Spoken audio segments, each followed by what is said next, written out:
सभी को मेरा नमस्कार। और जो मेरा पद नाम है वो जिला विकास प्रबंधक है, यानी डिस्ट्रिक्ट डेवलपमेंट मैनेजर। और चूंकि ये थोड़ा ऑफिशियल इंगेजमेंट है, इसलिए मैंने इसको अपने टर्म्स के लिए डेवलपमेंट फाइनेंशियल एनालिस्ट किया है,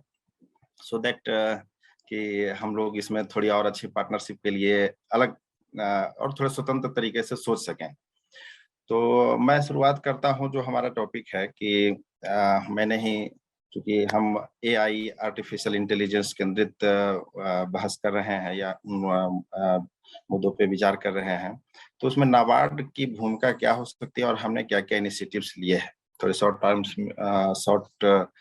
छोटी अवधि में मुझे ये प्रयास करना पड़ा, इसलिए कहीं कहीं कमी रह गई होगी, तो उस पर फिर हम लोग चर्चा करेंगे। तो मैं शुरुआत करता हूं नाबार्ड के मैंडेट, यानी हम जिन्हें पॉलिसी कह सकते हैं, या नाबार्ड जिन उद्देश्यों को केंद्रित है, वो है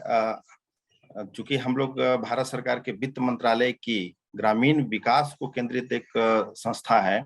तो हमारा सारा फोकस ग्रामीण अर्थव्यवस्था पे होता है। तो ये अर्थव्यवस्था जब हम कहते हैं, तो वो न केवल फार्म सेक्टर बल्कि नॉन फार्म सेक्टर या ऑफ फार्म सेक्टर, दोनों प्रकार की गतिविधियों या दोनों प्रकार की आजीविका केंद्रित प्रयासों पे होता है। और हम इनको किस तरह से सतत, यानी सस्टेनेबल और इक्विटेबल, यानी सबके लिए सुलभ तरीके से कर सके, और इनमें कृषि और ग्रामीण विकास के दूसरे पहलू दोनों को समान भाव से देखने की कोशिश की जाती है। और इसमें जो हमारा अप्रोच होता है, जो जिस तरीके से हम आगे बढ़ना चाहते हैं, वो है participative financial and non financial interventions के द्वारा। यानी हम केंद्रित तो हम वित्तीय प्रयासों पे ही रहते हैं, किंतु उन वित्तीय प्रयासों को सफल करने के लिए हमारे गैर वित्तीय उपाय क्या क्या हो सकते हैं, इन पे भी हमारा जोर उतना ही होता है। और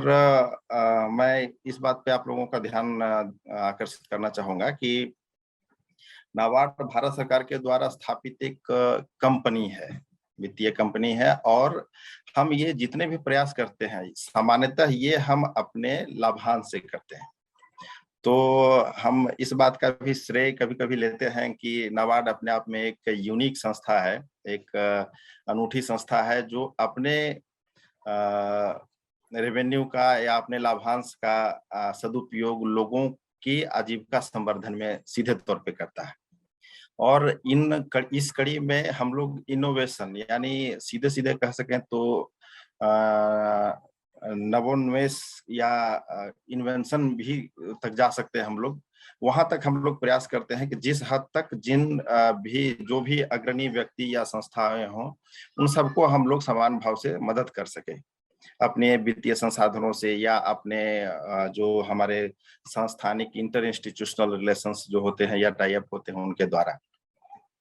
और हाल के वर्षों में, खास के पिछले दशक से हम कह सकते हैं कि हमारे प्रौद्योगिकी यानी टेक्नोलॉजी पे हमारा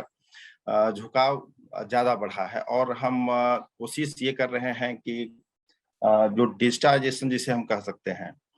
तो जितने भी प्रकार के ग्रामीण आजीविका संवर्धन के उपाय हो सकते हैं, उन सभी को किसी न किसी प्रकार से डिजिटल प्लेटफॉर्म पे लाने की कोशिश की जाए, ताकि ज्यादा से ज्यादा इंटीग्रेशन और एग्रीगेशन हो सके। तो हम आगे चल के ये देखेंगे भी कि कुछ कुछ नाबार्ड ने अलग इनिशिएटिव भी लिए हैं। तो आर्टिफिशियल इंटेलिजेंस से संबंधित जो है थोड़ा बहुत मैंने इंडिकेट किया है, इसके अलावा भी बहुत सारे काम नाबार्ड करता है, जिसमें लास्ट में हम लोग देख रहे हैं इंस्टीट्यूशनल डेवलपमेंट यानी संस्थानिक विकास। ये है आरएफआई यानी रूरल फाइनेंशियल इंस्टीट्यूशंस का, जो ग्रामीण बैंक और सहकारी बैंक होते हैं, उनके लिए नाबार्ड को ये मतादेश या मैंडेट कह सकते हैं, भारत सरकार की ओर से था कि उनका इंटरनल इम्प्रूवमेंट किया जाए। और हम कह सकते हैं कि क्रमशः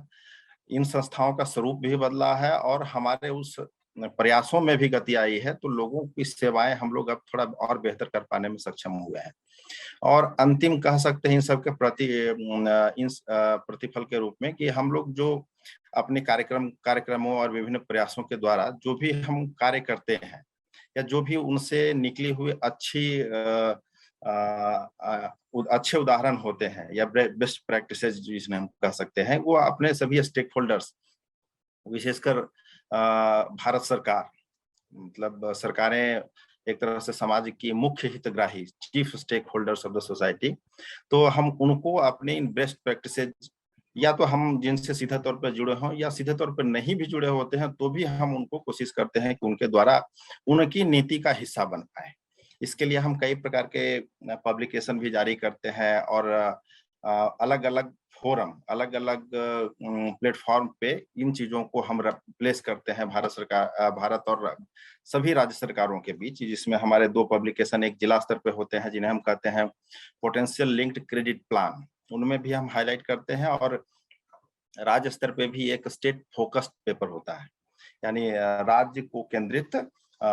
ऋण संभाव्यता आकलन, जिसमें हम इन बेस्ट प्रैक्टिसेस को सरकार को भी हाईलाइट करते हैं, ताकि सरकारें उन्हें देख कर करके आम जनता के बीच में, यानी खासकर ग्रामीण जनता के बीच में उन उपायों को कैसे सुगम किया जा सके, इनके लिए वो अपनी आर्थिक नीतियों का हिस्सा बना सके। तो इन्हीं को देखते हुए कुछ छोटे तौर पे या संक्षिप्त तौर पे हम देखते हैं कि नाबार्ड के पास एआई से संबंधित या फार्म सेक्टर में एआई से संबंधित क्या-क्या उपाय हो सकते हैं। सॉरी, उससे पहले एक अभी जस्ट हमारा एनुअल रिपोर्ट लॉन्च हो रहा था, तो मैंने वहां से कुछ टर्म लिया था कि how we introduce our self and approach, मतलब कैसे हम लोगों ने इस पूरे ग्रामीण अर्थव्यवस्था के परिवेश को हम उसको देखते हैं या उसको अपनाने की कोशिश करते हैं और लोगों के बीच में भी लेके जाते हैं। तो ये मैंने लिखा है नाबार्ड्स बनियन ट्री अप्रोच, यानी हम एक बरगद बरगद के वृक्ष का एक अप्रोच रखते हैं, यानी जिसमें जो मूल पौधा है, जो मूल आजीविका का स्रोत है, वह तो बना रहे, किंतु उससे जुड़ी हुई जो दूसरे चीजें हो सकती हैं, वो धीरे-धीरे उसी के जैसी सबल हो करके उसका भार ग्रहण करें। तो ये नाबार्ड ने अपने ऑर्गेनाइजेशनल स्ट्रक्चर में भी लाया है, यानी हमने भी चूंकि नाबार्ड कई सेक्टर में काम करता है, तो उसके स्टेक होल्डर्स या क्लाइंट्स बहुत अलग-अलग डिफरेंट कैरेक्टर्स के भी हो सकते हैं, तो उनको केंद्रित करते हुए हम लोगों ने अलग-अलग सब्सिडरीज फ्लोट किए हैं। जैसे अभी रिसेंटली एक नैब वेंचर्स करके हम लोगों ने लॉन्च किया है, जिसमें हम वेंचर कैपिटल फंड्स को असिस्ट करते हैं, सो दैट दे कैन मतलब वो फिनटेक यानी वित्तीय सुविधाओं को देने वाली टेक्नोलॉजी कंपनियों को सहायता दे सकें। फार्म टेक, फार्म जैसा पिछले हमारे पैनलिस्ट ने भी कुछ खास के गौर साहब ने जो कुछ कंपनियों के नाम बताए, तो इस तरह के 2-3 उभरती हुई कंपनियों को हाल में ही नाबार्ड ने एक मतलब एग्रीमेंट के द्वारा उनको वित्तीय सहायता सीधे तौर पे दिया है। तो इसके अलावा एक हमारा नए फाउंडेशन करके हम लोगों ने चूंकि भारत सरकार के मत के हिसाब से सभी प्रॉफिट मेकिंग कंपनियों को अपने लाभांश का 2% भाग सामाजिक उत्तरदायित्व के कार्यों में डालना है, तो एक कहीं न कहीं उन चीजों को बेस्ट प्रैक्टिसेज में कैसे उसको जोड़ा जा सके, जहाँ पे नाबार्ड का अनुभव है या नाबार्ड उसको फैसिलिटेट कर सकता है, उसके लिए फिर फार्मर प्रोड्यूसर ऑर्गेनाइजेशन आज के दिन में कह सकते हैं कि कृषि क्षेत्र में और किसानों की आय के क्षेत्र में दोनों प्रकार से एक उभरता हुआ सक्षम और सफल प्रयोग है। तो उसकी फाइनेंसिंग को जब तक कि वो मुख्य धारा के वित्तीय संस्थाएं यानी बैंकों के द्वारा वो अच्छे तरीके से अडॉप्ट न कर ली जाए, उनको अच्छे तरीके से या स्पीड में फ्लोट करने के लिए नाबार्ड ने एक नैब किसान करके अपने एक सब्सिडरी फ्लोट की है, जो त्वरित रूप से कम दस्तावेजी उपायों के द्वारा यानी लिस्ट डॉक्यूमेंटेशन प्रोसेस के द्वारा उनको त्वरित रूप से कैसे हम क्रेडिट लिंक कर सकें, इसके लिए एक सब्सिडरी फ्लोट की है। तो इस तरह से और भी जैसे नैपकिंस है, नैपकॉन्स है, तो हम लोग अलग-अलग आजीविका संवर्धन उपायों को केंद्रित करते हुए नाबार्ड ने अलग-अलग छोटी-छोटी इकाइयां भी डाली हैं। और यही अप्रोच हम लोग ग्रामीण विकास के अपने सभी उपायों में लेके आते हैं। जैसे आप कृषि क्षेत्र को ही देखें, तो अभी हाल में मैं एक इंटरव्यू सुन रहा था जिसमें हमारे केंद्रीय सचिव एनिमल हस्बेंड्री डिपार्टमेंट यानी पशुपालन विभाग के जो हमारे भारत सरकार के सचिव थे, उन्होंने बताया कि आज के दिन में जो सबसे अधिक एक्सपोर्ट होने वाली कमोडिटी है एग्रीकल्चर एंड एलाइड सेक्टर में, वो फिशरीज है।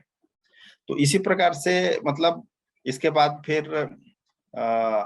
एनिमल हस्बेंड्री का दूसरा सेगमेंट आ सकता है, डेयरी हो सकता है, और उसके बाद स्पेसिफाइड कमोडिटी के एग्री प्रोड्यूस हो सकते हैं।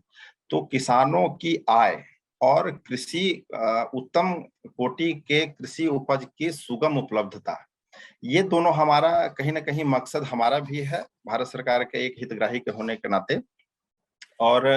हम इसमें कदम से कदम साथ मिला के चल सके, तो हम लोगों ने जो मुख्य धारा की फसलें हैं, क्रॉप हस्बेंड्री जिन्हें कह सकते हैं, जिसमें कि सीरियल्स और उसके बाद धीरे धीरे जो क्रिपिंग हो रहे हैं हमारे हॉर्टिकल्चर प्रोड्यूस, इन सबों को एक इंटीग्रेटेड और कम्प्लीमेंट्री अप्रोच में हम कैसे ज्यादा से ज्यादा लेके चल सकें। तो ये हमारा एक अप्रोच है, जिसमें हम सभी को कोशिश कर रहे हैं कि एक अम्ब्रेला फॉर्मेट में, एक बनियन फॉर्मेट में सब एक दूसरे को संवर्धित करते हुए सभी सेक्टर आगे बढ़े। और इनके लिए हमारे कई अलग अलग विभाग में अलग अलग मॉड्यूल्स हैं, जिसकी छोटी चर्चा मैं यहाँ पे करना चाहूंगा। जिसमें फर्स्ट है हमारा farm sector development department, FSDD। इसमें सीधे तौर पे 3 कोष यानी फंड्स का निर्माण किया गया है। Farm sector promotion fund, FSPF, जिन्हें हिंदी में हम कह सकते हैं कृषि क्षेत्र विकास संवर्धन निधि। दूसरा है ट्राइबल डेवलपमेंट फंड यानी जनजातीय विकास निधि। और तीसरा है वाटर सेट डेवलपमेंट फंड, जिसमें जल छाजन से संबंधित उपायों का संवर्धन किया जाता है। तो इनके तहत नाबार्ड ने खास के FSPF जो हमारा है वो इनोवेशन या इन्वेंशन को केंद्रित है। यदि हमारे किसी खास एग्रो क्लाइमेटिक जोन में कोई नया प्रोडक्ट या कोई प्रोसेस या खेती बाड़ी से संबंधित या उसके एलाइड सेक्टर से संबंधित कोई नई पद्धति का वहां पे लॉन्चिंग की जा सकती है, जो वहां के किसानों के लिए आय बढ़ाने का जरिया सिद्ध हो सकती है, तो FSPF में ये मॉड्यूल हम लोग इजीली फैसिलिटेट करते हैं। अगर वो इनोवेशन है या इन्वेंशन जिसको कह सकते हैं कि ऑल टुगेदर न्यू डेवलपमेंट या आविष्कार जिसे कह सकते हैं, तो वहां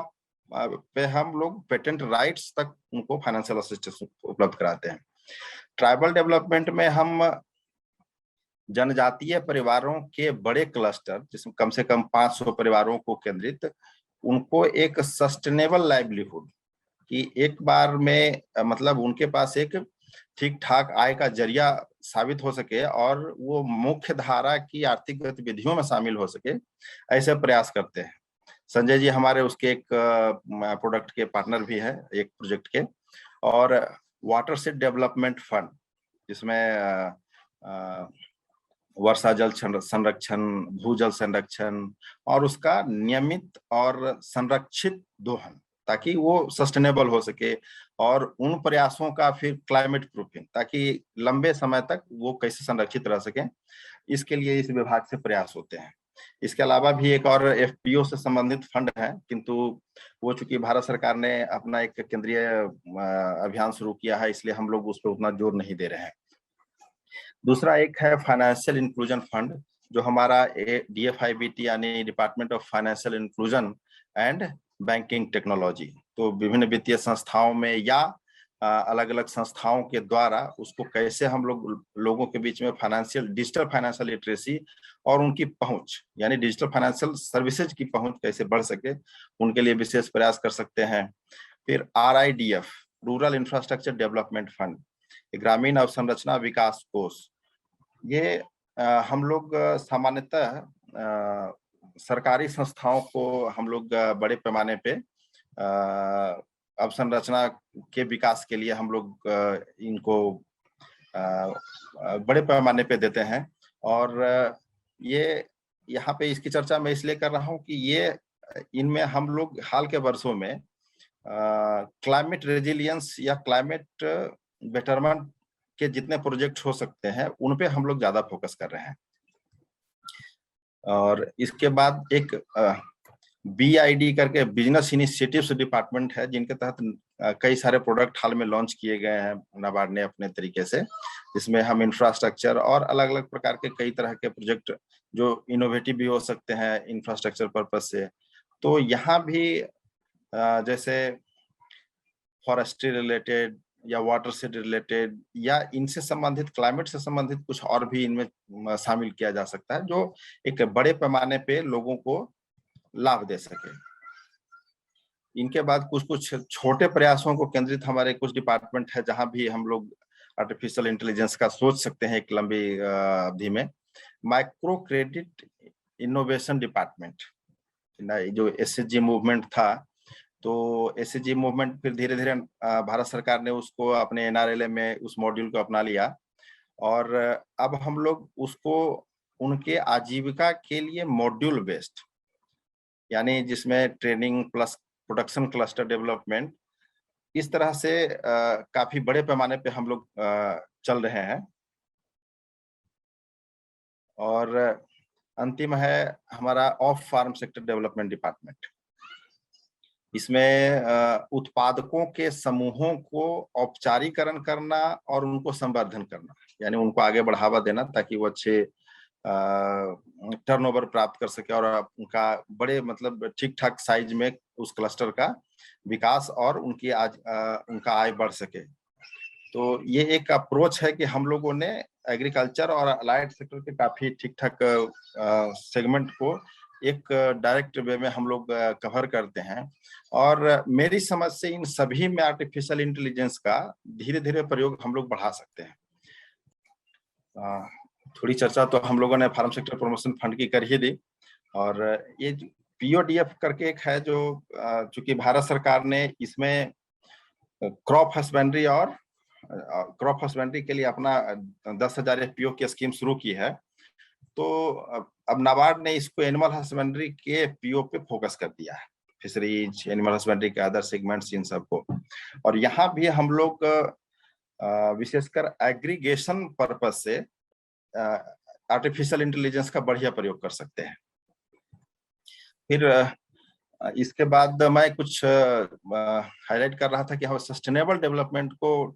फोकस्ड जो हमारे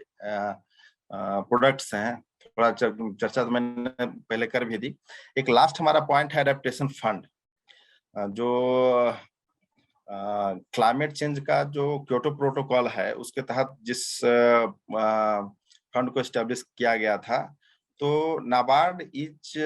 मतलब हम लोग राष्ट्रीय कार्यकारी संस्था है, national implementation entity for this project. मतलब इस climate proofing, climate resilience, adaptation, इन सब के संबंधित अगर ठीक ठाक प्रोजेक्ट हम लोग कहीं पर उसकी संभावना देख सकते हैं, तो वो उसके लिए NABARD is the implementing agency या रिकमेंडिंग एजेंसी, मतलब हमारे ही हम ही लोग उनको गाइड करते हैं, स्क्रूटनी करते हैं, और फंड का रिलीज भी हमारे द्वारा होता है। तो यहाँ भी एक काफी बड़ी संभावना है जहाँ हम अपने प्रयासों को इंटरलिंक कर सकते हैं, और बाकी सब तो हमने डिस्कस किया ही पहले। हमारे पास आर्टिफिशियल इंटेलिजेंस के ये कुछ मॉड्यूल्स हैं जहाँ पे हम यूज कर सकते हैं, बट उनमें मैं चर्चा करना चाहूंगा कि खास के अपने एक्सपीरियंस के हिसाब से झारखंड में मेरा जितना एक्सपोजर रहा, अब मैं लगभग 7 साल यहाँ व्यतीत कर चुका हूँ, और जम्मू कश्मीर का भी टेरेन और जो उनकी समस्याएं थी इनसे कुछ अलग नहीं थी जहां तक मैं देख पाया। तो इसके चैलेंजेस मतलब मोटे मोटे मैं मतलब these are my first hand, मतलब मैंने सामने देखा है कि किस तरह से ये हमारे ग्रोथ को, खास के फार्म सेक्टर ग्रोथ को हिंडर करती हैं।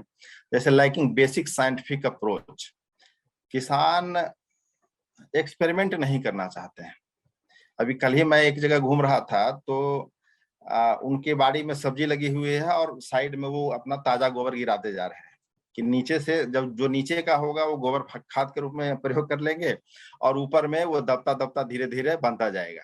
लेकिन गोबर खाद बनाने का वो वैज्ञानिक तरीका नहीं था, और जो फसलों की जो देख रेख होनी चाहिए, तो कहीं ना कहीं एक डिस्कनेक्ट है। इसलिए सेकंड पॉइंट जो मैंने लिखा, टेक्नोलॉजी अवेयरनेस मीन्स जो एक्सटेंशन सर्विसेज है और जो एक पर्याप्त सुचारू वैज्ञानिक ज्ञान होना चाहिए फसलों का प्रबंधन का, फसल नियोजन का, यानी उसके लिए योजना बनाने का, इन चीजों का थोड़ा अभाव है।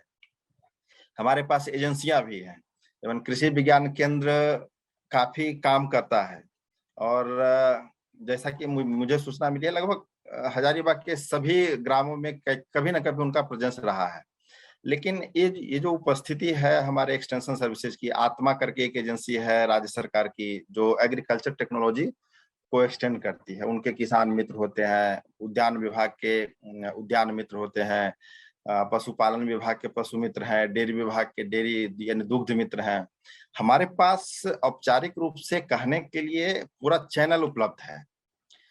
इवन समाज कल्याण के तरफ से भी 5 तरह करके उस तरह से मित्र हैं। लेकिन इनकी इफेक्टिवनेस आज के, क्योंकि हम लोग डिजिटल वर्ल्ड में हैं और मेरे ख्याल से इवन रिमोट विलेज जिनको हम कह सकते हैं कि जहाँ पे हमें डिस्ट्रिक्ट हेडक्वार्टर से भी जाने के लिए 30, 40, 50 किलोमीटर जाना पड़े, वहां भी कम से कम 5 परिवारों में से एक परिवार के पास स्मार्टफोन निश्चित रूप से उपलब्ध है। तो अब क्यों नहीं इन सारी सर्विसेज को हम लोग नियमित रूप से डिजिटल वर्ल्ड पे ले आए। भारत सरकार ने भी एक CSC करके, प्रज्ञा केंद्र करके, या उस तरह से समाधान के लिए कॉल सेंटर डेवलप किया जिसमें नियमित रूप से सेशन होते हैं। तो ये एक अप्रोच है कि संस्थान वहां तक जा रहे हैं। हम लोगों को एक कुछ कोशिश इस तरह से करनी चाहिए कि उधर से भी बराबर का रिस्पांस मिल सके। तो इस पे हम लोग किस तरह से वर्क कर सकते हैं, ये थोड़ा एक सोचने की चीज है। और इसके बाद जो हमारी सबसे मुख्य समस्या है सिंचाई, यानी ग्राउंड वाटर। जो मेरे जिले के यानी हजारीबाग के जो मुख्य किसान हैं, उन सभी ने एक तरह से एक सुर में बताया कि हम लोग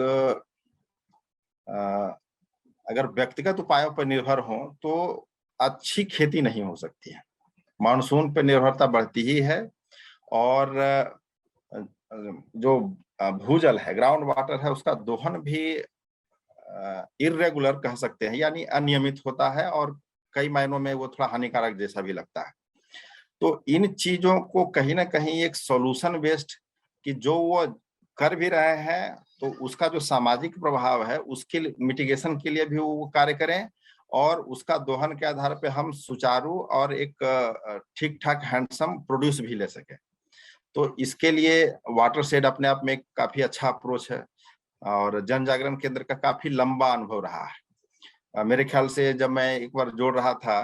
तो करीब 40-50 हजार हेक्टेयर जमीन को इन लोगों ने अपने वाटर शेड एफर्ट से उसको आच्छादित किया है। तो ये बहुत मतलब बहुत ही सराहनीय योगदान है। और इनके फाउंडर जो थे श्री स्वर्गीय रामेश्वर सिंह जी, तो मतलब उनका पैशन देख करके मैं भी थोड़ा प्रभावित था कि कहीं ना कहीं एक दिशा में जब एक एजेंसी काम करती है तो बाद में रिकॉग्निशन भी मिलता है। भारत सरकार ने उनको अवार्ड भी दिया, सम्मानित भी किया है इस संस्था को, और इनको एक शायद नोडल ट्रेनिंग इंस्टीट्यूट या उस तरह से कुछ एलोकेट भी किया है। तो कहीं ना कहीं मेरे ख्याल से खास के इस मॉड्यूल में वाटर सेट रिलेटेड एफर्ट्स के लिए AI का प्रयोग हमें निश्चित रूप से ढूंढना चाहिए। This should be our first priority. और इसके लिए जो आर्टिफिशियल इंटेलिजेंस मतलब डाटा का प्रोसेसिंग और प्रोसेसिंग के आधार पे प्रेडिक्टेड एक्शंस एंड रिकमेंडेशंस, जहां तक मैं समझ पा रहा हूं कि आर्टिफिशियल इंटेलिजेंस को छोटे शब्दों में कहा जा सकता है। तो इसके लिए जो हिस्टोरिकल डाटा है उसके लिए थोड़ी हम लोगों को चुनौती का सामना करना पड़ सकता है, बट हम लोग अभी भी चाहे तो बढ़ सकते हैं। और हमारे पास अब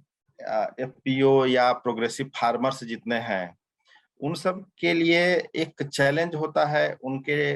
उपज का सही मूल्य दिलवा पाना। सही बाजार कौन सा होगा, सही कीमत कौन सी होगी, सही समय कौन सा होगा, उसके लिए क्या क्या प्रयास होने चाहिए, उन प्रयास का एग्रीगेशन, जो नेक्स्ट पॉइंट मैंने लिखा है। तो ये जो weak demand supply aggregation platform है, इसके लिए भी आर्टिफिशियल इंटेलिजेंस एक सॉल्यूशन बन सकता है। बट डाटा हिस्टोरिकल और या फिर उसके लिए जो फीडर डाटा चाहिए वो कैसे हम लोग मैनेज करेंगे। और इन चुनौतियों के कारण हम लोग एक तरह से नई पीढ़ी को खो रहे हैं। उनके पास शायद ही कोई इंटरेस्ट बचता है कि मतलब जो जिन्हें हम किसान कहते हैं आज की डेट में भी, उनके अगली पीढ़ी उसी खेती-बाड़ी को अपने तौर पे मतलब अपने मुख्य आजीविका के रूप में लेना नहीं चाह रही है, उसको अपनाना नहीं चाह रही है। तो ये हमारे लिए एक चुनौती है और इस चुनौती को वित्तीय संस्थाओं के द्वारा जो उनके प्रयास हैं, तो उसमें कुछ कमियाँ हैं, वो भी इसको और गंभीर बना देता है। तो इसी इन्हीं चुनौतियों को देखते हुए आर्टिफिशियल इंटेलिजेंस के लिए वही सिमिलर रिकमेंडेशन मैंने प्रपोज किया है। जैसे ग्राउंड वाटर सस्टेनेबिलिटी हम कैसे अचीव कर दें, उसके लिए आर्टिफिशियल इंटेलिजेंस कहीं न कहीं भूमिका में आए। और नाबार्ड या ऐसी दूसरी कई भी संस्थाएँ हैं, इवन राज्य सरकारें भी अब धीरे-धीरे आगे बढ़ रही हैं। काम करने का तरीका थोड़ा अलग हो सकता है, बट वो भी आगे आ रही है और हम लोग रिप्लिकेबल साइंटिफिक मॉड्यूल्स डेवलप कर सकते हैं और जिसके द्वारा कि एक बार पैदा किया गया प्रभाव किसी खास सेक्टर में, किसी खास सेगमेंट में, वो ज्योग्राफिकल लोकेशन सेंस में हो सकता है या नंबर ऑफ फार्मर्स यानी किसानों की क्लस्टर कितना बड़ा है उस तरीके से हम लोग उसको सोच सकते हैं। तो इन चीज़ों को देखते हुए मतलब एक कुछ मॉड्यूल डेवलप कर सकते हैं। मैं कुछ आगे के स्लाइड्स में मैंने उसका एक सजेशन रखा है और जैसे मैंने कहा कि स्मार्टफ़ोन बेस्ड यानी ऐप बेस्ड यहाँ पे सौम्या सोनी जी ने एक प्रेजेंटेशन दिया। कम से कम एक छोटे सेंस में ही आर्टिफिशियल इंटेलिजेंस प्रभावी सिद्ध हो रहा है। तो हम उसी को अगर सरकारें सामने आती हैं और हमारा तालमेल अच्छा बैठता है यानी नाबार्ड भी अगर एसोसिएट हो पाता है। ये मैं अगर का शब्द इसलिए प्रयोग कर रहा हूँ कि I am not the decision making authority but I am the recommending, मतलब मैं अनुशंसा कर सकता हूँ और हमारे ऊपर के जो कार्यालय हैं उन चीज़ों को उनकी उपयोगिता और निधियन यानी फाइनेंसिंग के आधार पे उन चीज़ों को अप्रूव करते हैं। तो अगर वहाँ तक हम रियलिटी तक पहुँच पाते हैं तो हम लोग भी उस चीज़ को फास्टर डिसेमिनेशन मोड में ला सकते हैं कि जो आज का युवा है या जो जिन लोगों ने अपनी युवावस्था में खेती को अपनाया और अब उसकी दूसरी पीढ़ी की ओर बढ़ रहे हैं, उनको भी कैसे साइंटिफिक नो हाउ दे पाएँ, ईज़ी मतलब हमारे पास सामने एक जैसे मैं भी अपने कहीं भी हम लोगों का भी एक बाग-बगीचा है, तो कभी मेरे आम के पौधे में भी कीड़ा लग गया या कुछ हो गया दूसरे नींबू के पेड़ में पत्ते झड़ गए, तो मैं उनकी फ़ोटो लेकर के कृषि विज्ञान केंद्र के वैज्ञानिक हैं doctor Prashant Verma, finest person in horticulture there, तो उनको मैं भेजता हूँ सुझाव के लिए। तो यही काम जिस तरह से सौम्या सोनी जी ने डेवलप किया है, यही चीज़ धीरे-धीरे हम लोग इन समस्याओं के लिए भी डेवलप कर सकते हैं। तो संभावनाएँ बहुत हैं। अ, ये facilitating affordable and outreach of quality extension services. Photo लिया, हमने उस ऐप में डाला और हमारे पास सॉल्यूशन निकल के आ गया कि ये इस प्रकार की समस्या है, इस कीट के कारण है या इस बीमारी के कारण है, इस फंगस के कारण है और उसके लिए संभावित उपाय ये हैं। केमिकल स्प्रे करना चाहते हैं या इस तरह की दवा का छिड़काव करना है तो ये है। अगर आप जैविक खेती के आधार पे इसका उपाय चाहते हैं तो उसके लिए उपाय ये है। तो ये मतलब हम लोगों के पास संभावनाएँ हैं। अलाइड सेक्टर और जो नॉर्मल हमारा कोर एग्रीकल्चर वर्क्स हैं, जो सीरियल मतलब अन्न और उद्यानिकी, इन दोनों के जो उत्पाद हैं या उस उत्पाद को सुधारना वॉल्यूम में या क्वालिटी में मतलब गुणवत्ता में, तो इन दोनों के लिए आर्टिफिशियल इंटेलिजेंस काफ़ी काम कर सकता है। और मैं तो समझता हूँ कि ये एकदम बिल्कुल सही समय है जब भारत सरकार को इन चीज़ों को बड़े पैमाने पे अपनाना चाहिए। और मेरे ख्याल से सभी विभाग इसमें काम कर ही रहे होंगे। जैसा गौर साहब ने बताया कि कई पार्टनर्स के साथ इवन भारत सरकार के साथ भी वो लोग कर रहे हैं। तो मैं स्वागत करता हूँ ऐसी पहलों का और मेरा सुझाव तो यहाँ तक होगा कि माइक्रोसॉफ्ट अपने ब्रांड वैल्यू के साथ इन चीजों को अटैच करके थोड़ा और बड़े प्रयास में आगे बढ़ सकते हैं। और बहुत सारे जो विभाग हैं, अलग अलग संस्थाएं हैं, जिसमें नाबार्ड भी शामिल है, कृषि विज्ञान केंद्र है, राज्य और भारत सरकार के अलग अलग संस्थाएं हैं। इन सभी के लिए एक प्लेटफॉर्म डेवलप किया जा सकता है। और शुरुआती 1-2 प्रयास के बाद मेरे ख्याल से ये चीजें स्टेबलाइज हो सकती हैं, जिसमें जिनको भारत सरकार अडॉप्ट करके उसको सरकारी रूप से घोषित कर सकती है। और मैं समझता हूँ कि आज की तारीख में भारत सरकार इन चीजों पे काफी सक्रिय होनी चाहिए। हम लोग शायद उन चीजों का रिजल्ट देख पाए, बट प्रयास चल ही रहे होंगे और नाबार्ड अपनी जगह पे भी प्रयास कर रहा है। और अगर आर्टिफिशियल इंटेलिजेंस यानी digital connectivity, prediction based digital connectivity हम लोग अचीव कर पाए इन चीजों की एक्टिविटी के लिए या उनके प्रोड्यूस रिलेटेड चीजों के लिए,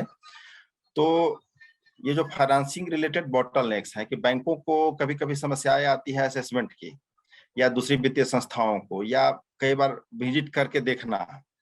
कि नहीं जाएंगे असेसमेंट करेंगे, तो इन चीजों को ये जो एक क्योंकि बैंकिंग यानी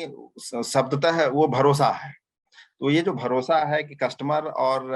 महाजन, बैंक महाजन है या दूसरी वित्तीय संस्थाएं महाजन है, तो जो व्यक्ति उधार लेने वाला है, जो व्यक्ति उधार देने वाला है, तो दोनों के बीच की एक कड़ी से साबित हो सकता है आर्टिफिशियल इंटेलिजेंस। तो इन काफी उपायों के साथ हम लोग नए जनरेशन को फार्म एंटरप्रेन्योरशिप यानी कृषि उद्यमिता में वापस ला सकते हैं। और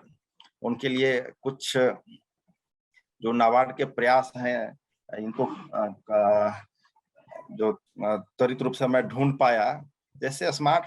फार्म डेवलपमेंट। आज से मेरे ख्याल से 5 साल पहले तमिलनाडु में कुछ कृषि उद्यमियों को, जिनमें एकदम प्रोटेक्टेड इन्वायरमेंट फार्मिंग कह सकते हैं, एवरीथिंग कनेक्टेड ऑन ऐप, उस तरह की फार्मिंग की शुरुआत की थी। डायरेक्ट असिस्टेंस उनको दिया गया था। तो मेरे ख्याल से 5 साल इस तरह के प्रयोगों के लिए एक जनरेशन कह सकते हैं, क्योंकि technology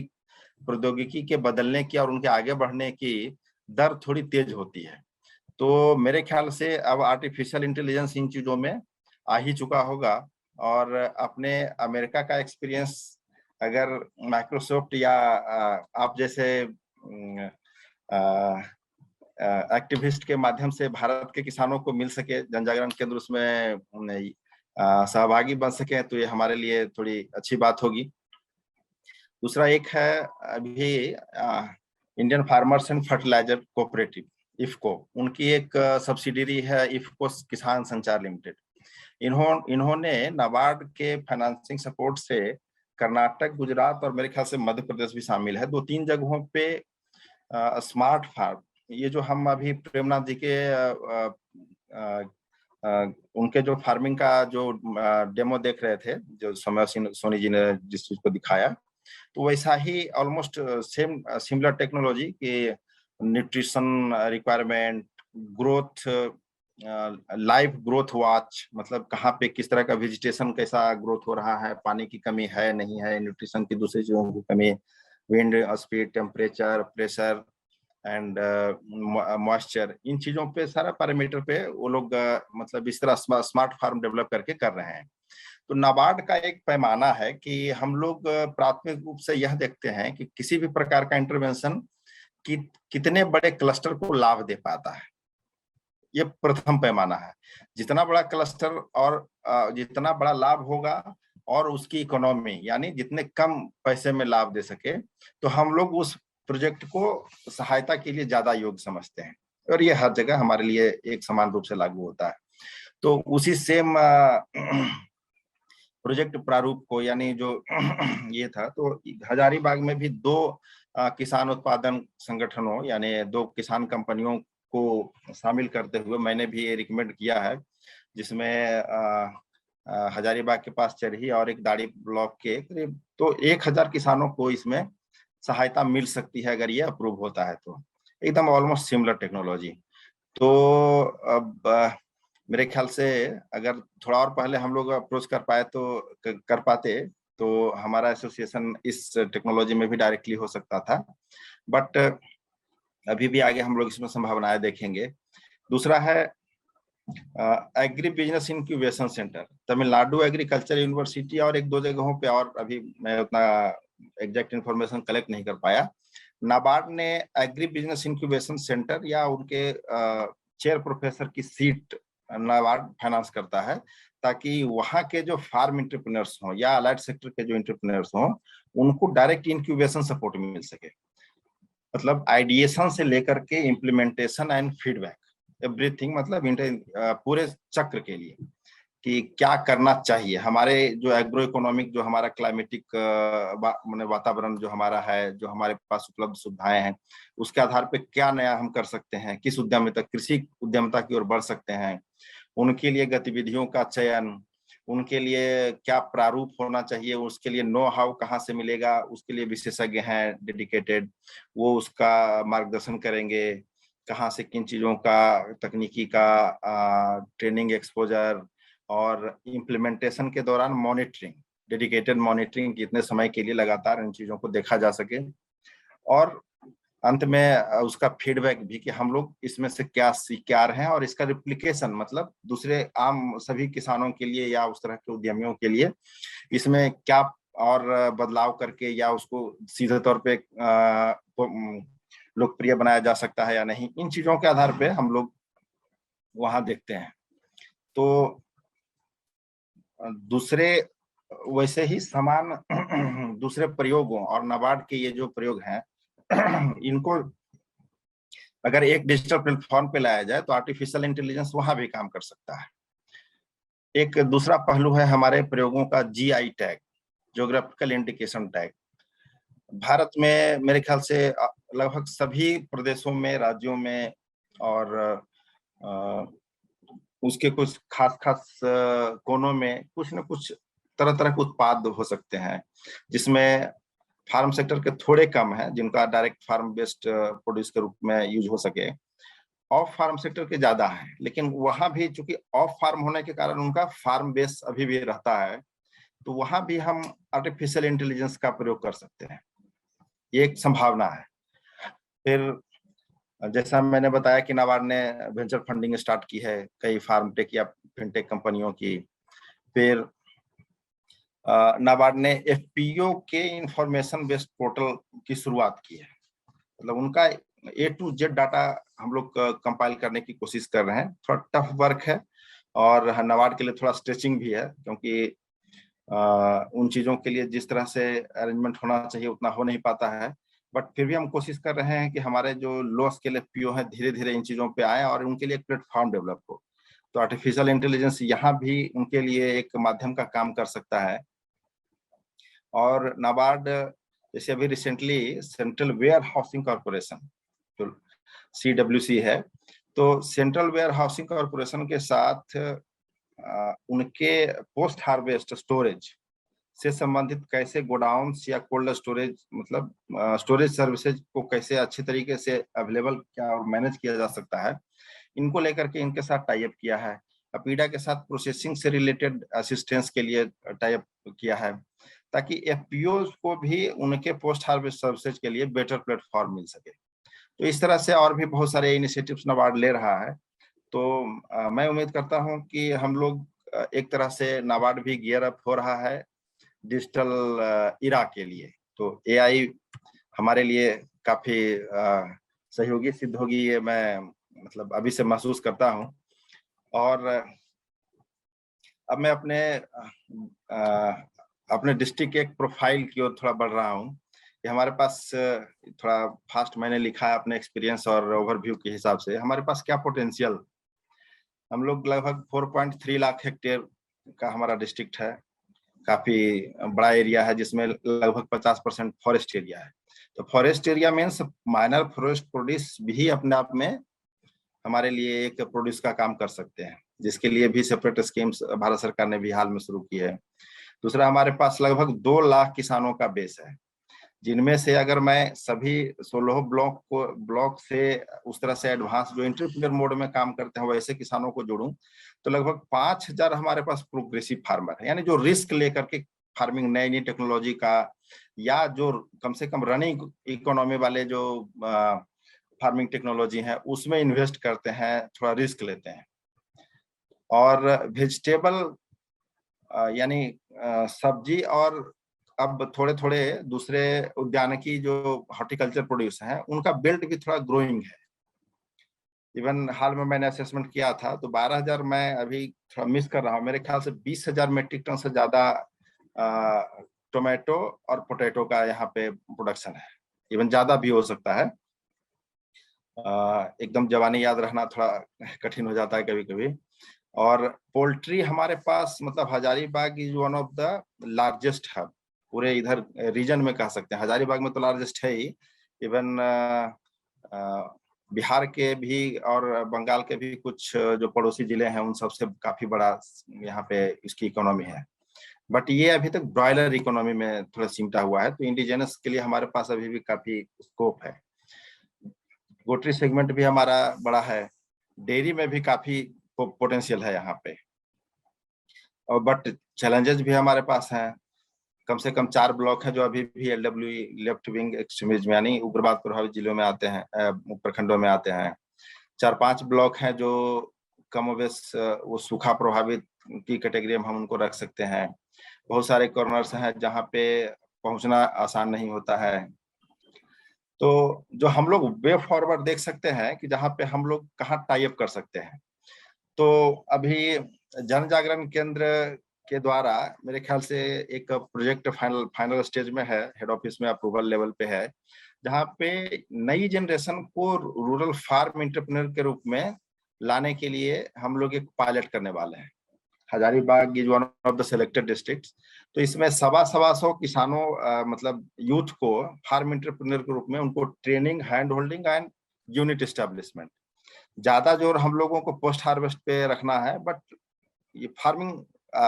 is also one of the option, मतलब सीधा सीधा खेती या अलाइड सेक्टर की जो फार्मिंग है उनपे उनके एग्रीगेशन के लिए या अभी के जो उद्यमी हैं उनको भी उनके साथ लेकर के आर्टिफिशियल इंटेलिजेंस यहाँ भी सोच सकते हैं। और कृषि विज्ञान केंद्र को अभी हम लोगों ने एक छोटा प्रोजेक्ट दिया है जिसमें वनराजा पोल्ट्री की एक देसी वेराइटी है जो एग लेइंग के हिसाब से भी और मीट प्रोडक्शन के हिसाब से भी काफी अच्छी वेराइटी है। और इनको सभी 16 ब्लॉक में हम लोग क्लस्टर डेवलप करेंगे और क्लस्टर डेवलपमेंट के बाद हम उसको एक फॉर्मल एग्रीगेशन यानी प्रोड्यूसर कंपनी मोड में भी ले जा सकते हैं, सेपरेट फॉर पोल्ट्री। तो उनके एग्रीगेशन के लिए भी तो ये है जो लाइव प्रोजेक्ट एक तरह से कह सकते हैं। ये रूरल फार्म एंटरप्रेन्योरशिप मेरे ख्याल से 1-2 महीने में उसकी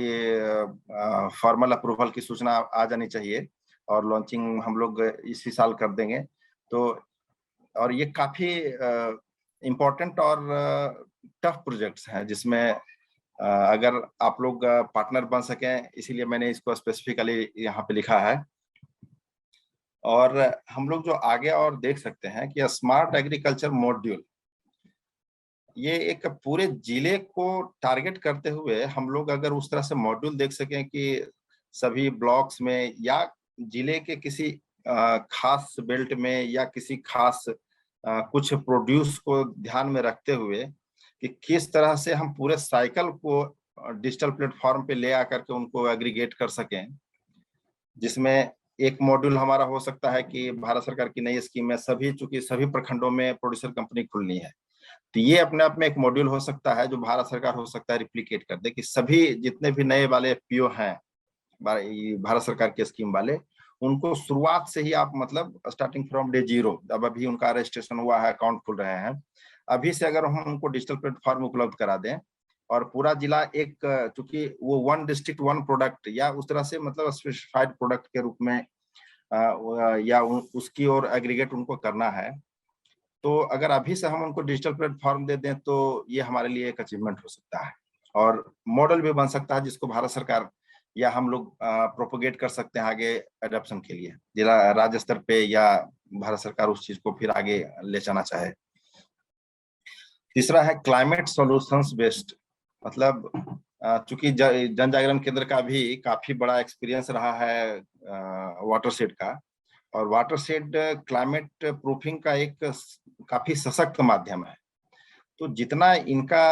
रहा है एक्सपीरियंस, प्लस दूसरे और भी एजेंसीज हो सकते हैं, जैसे यहीं पे फॉरेस्ट डिपार्टमेंट को 2 बड़े-बड़े प्रोजेक्ट नाबार्ड फंडेड एफर्ट्स में ही RIDF से मिले हैं। तो इस तरह से पूरे झारखंड में काफी बड़ा प्रयास हुआ है, उन सबको इस प्लेटफॉर्म पे लाया जा सकता है। प्लस लास्ट पॉइंट जो है कि झारखंड में कई प्रकार की संभावनाएं हैं और क्लाइमेट सुटेबिलिटी के लिहाज से पल्सेज, स्पाइसेज, वेजिटेबल एंड गोटरी, इनके लिए one of the top suitable states में है। इवन पल्सेज के लिए टॉप 4 में कह सकते हैं हमारे पास क्लाइमेट, पल्सेज एंड गोटरी, इनके लिए मैंने भी एक बार स्टडी की थी नाबार्ड के लिए। बट इनका जो सोर्स है, खास के पल्सेज, स्पाइसेज और वेजिटेबल्स का, हमारे पास सर्टिफाइड सीड का कोई सोर्स नहीं, हम हमेशा बाहर डिपेंडेंट रहते हैं। वेजिटेबल के लिए थोड़े चैलेंजेस हैं, क्योंकि उनके सीड के लिए यदि थोड़ा ठंडा वातावरण मिल सके, जैसे उत्तराखंड या शिमला, हिमाचल, तो बेहतर है, किंतु अभी भी हम इस पर प्रयास कर सकते हैं। तो पोल्ट्री हमारा डेवलप्ड सेक्टर है, बट इंडिजिनस यानी देसी जो ब्रीड है उनके लिए हमारे पास काफी ऑप्शंस हैं, काफी बड़ा स्कोप है, क्योंकि ये अभी शुरुआती चरण में है। और डेयरी प्रोडक्ट्स, तो हम लोग झारखंड को एज ए होल सोचते हुए हमारे पास या तो कहीं से डाटा सोर्स करते हुए या इस चीज की नेटवर्किंग शुरुआत करते हुए, जिसमें जन जागरण केंद्र जैसे संस्थाओं की बड़ी भूमिका हो सकती है। इसके जो मेन पोटेंशियल सेक्टर्स, क्षेत्र कह सकते हैं कि जहाँ पे इनकी थोड़ी सघन खेती हो सकती है, जहाँ संभावनाएं हैं, तो वहां पे इनको फोकस करते हुए हम लोग इनके सीड क्लस्टर का या एग्रीगेटेड फार्मिंग का डिजिटल प्लेटफॉर्म बेस्ड एग्रीगेशन किया जा सकता है। तो ये थोड़ा फास्टर मॉड्यूल में मेरी तरफ से था। Thank you so much sir.